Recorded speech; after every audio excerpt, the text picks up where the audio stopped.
have you called 911 before? I'll go first. It came up on Instagram stories. Weird. I don't know how it came up, but I was like, I'm not going to tell you guys why I've called 911 because people are going to judge me. And then everyone was saying, why'd you call 911? So I'll tell you. First time I called 911, I was probably like 17 and I was driving through a parking lot at nighttime and I saw a girl just passed out laying in the parking lot. And so I stopped next to her and asked if she was okay, and she was unresponsive, and so I called 911. I did not know CPR at the time, but I stayed with her until they came and she was fine. I think she was just drunk. Second time I called 911, I was in probably third year university and I was up late watching Criminal Minds at night all by myself, and I hear this shrieking noise coming from, I don't know, somewhere in my house. And then I go and I open my bedroom door so quietly, and my sister is standing right there. And she's like, did you hear that? And I was like, yeah, let's get out of here. Meanwhile, my parents are sleeping in their bed, but we were like, yeah, let's go. Anyways, so we get into my dad's car and drive down the road. My sister's driving, no glasses on. She can't see without her glasses. And I call 911.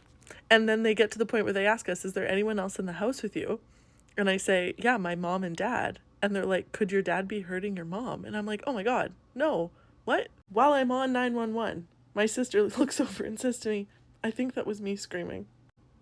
Anyways, I apologize profusely. We hung up the phone. I went back. Turns out my sister was having a bit of a sleep episode situation. And then thankfully there was a really long break. Then, I don't know, like maybe 3 months ago, I called 911 because my son was playing on like a padded ottoman on our carpeted floor and tumbled off, as toddlers do. It's not that high. And within like 10 minutes, he was totally lethargic, and then he wasn't walking, and then he vomited, and I was alone, and he's rear facing. So I was like, I can't drive him to the hospital by myself. My husband was across town.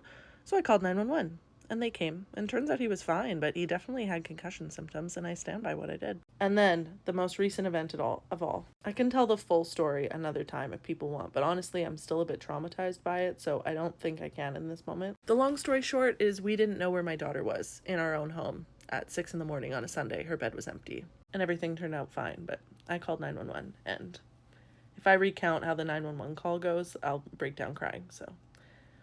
Those are the times I've called 911.